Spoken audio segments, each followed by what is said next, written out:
Calvin and Hobbes creator is returning to the funny pages after a nearly 20-year absence. You may know him as Bill Watterson, the creator of the massively popular and influential Calvin and Hobbes comic strip, secretly returned to the pages of newspapers all around the country this past week. The reason that no one noticed is that he wasn't creating news stories for his signature characters, but for a guest appearance on the comic strip Pearls vs. Swine, which is normally drawn by Stephan Pastis. Watterson asked Pastis to keep their collaboration a secret until all three of those strips have run.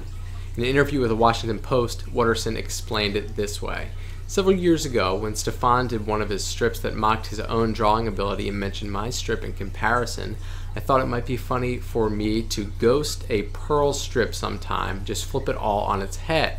It was just a silly idea. I didn't know Stephan, so I never pursued it, and the years went by. After 3 strips had been published, he was then free to share with the world the story of how he drew one of the world's most famous living artists out of self-imposed retirement.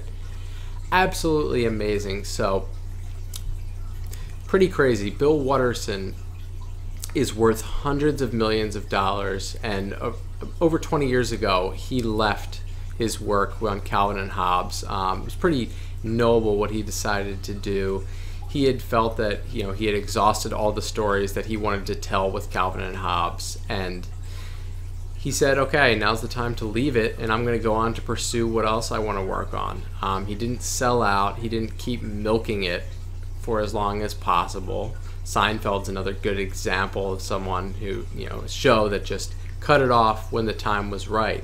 And an interesting thing is, even though he's worth hundreds of millions of dollars, he could be worth even more. He has never licensed the characters Calvin or Hobbes for merchandise, for film, for TV, for movies, for anything like that, because he felt that they should only exist in those mediums.